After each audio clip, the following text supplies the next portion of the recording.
Now, as the world commemorates International Equal Pay Day today, South African women are still expected to work extra days in a year to earn the equivalent salary of a man. While equal pay has been widely endorsed, progress in narrowing the gap has been very slow.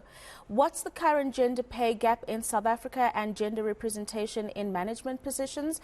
Well, to answer that question and more, I'm joined by Dr. Janet Viljoen, who's a career expert from Boston City campus. Janet, thank you very much for your time this morning. And I suppose that is the big question when we speak about issues of this nature in terms of how much have we been able to close that gap here in South Africa, if at all? Thanks. That's a very interesting question and a very pertinent topic of conversation today. Just to give a little bit of background, pay equity is about fairness in pay. And obviously women and men who have equal qualifications and are doing the same task should be receiving equal remuneration for that same work done. But when it comes to wage equality, South Africa presents with a large pay gap. Some reports estimate up to about 49%, but the median gender pay gap is stable between 23 and 35%, which is quite considerable. If we want to look at that in practical terms, what it means is that a South African woman has to work an extra 180 days to earn the same equivalent salary for the same work as their male counterpart. 180 days is quite a long time. We're not doing very well in South Africa. The World Economic Forum tracks the improvement and the closing of gender pay gaps. And in fact, in the space of time between last year's World Economic Forum report and this year's World Economic Forum report, South Africa had managed to close the gap by 0.001%, which arguably is not very much. We're not doing as well as, say, our immediate neighbor, Namibia, who in that same period of time had managed to close the gap by 80%. So there are some countries in sub-Saharan Africa doing extremely well. And I think South Africa needs to probably take on this challenge and do a little bit better. Do a little bit better, but also address the issue that also came up in these insights, Janet, the motherhood penalty. So you find that a lot of women have to split their times between their careers and handling or taking care of their households and children, which is far more than what a husband or a partner within a household would do. Talk us through that particular element and really how it disadvantages women in the career space.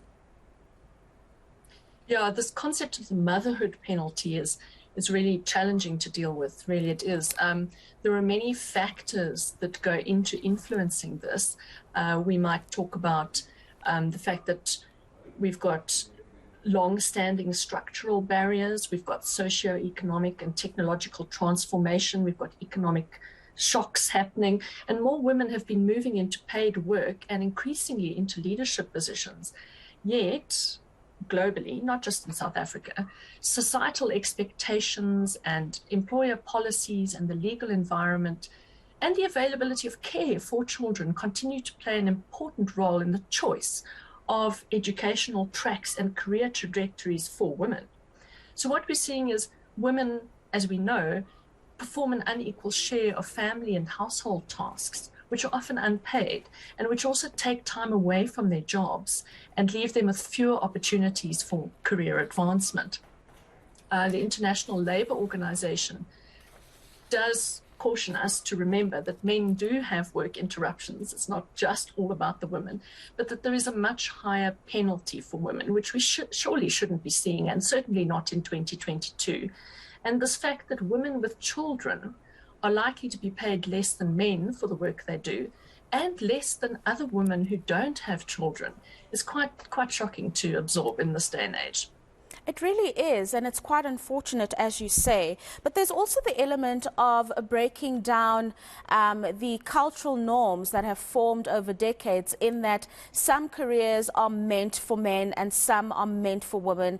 Therefore, when people go to school to study, they don't study certain things and therefore don't end up in spaces that they actually should be in the modern times. What are your thoughts on that? And do you think that we as a country are doing enough to encourage women to be in science and mathematics and STEM subjects from a young age so that they're able to enter careers that are traditionally known to be male careers? Absolutely. And to the question of are we doing enough, we can always do more. This very awareness around today is something toward doing more. I think what's very important is that in raising awareness of the gender pay gap, we need to go back to grassroots, if you like, and do exactly what you've just suggested. We need to make it okay for our girl children to follow engineering, science, technology, mathematical type of trajectories, which will take them into a very different career path than they're classically or traditionally expected to or encouraged to.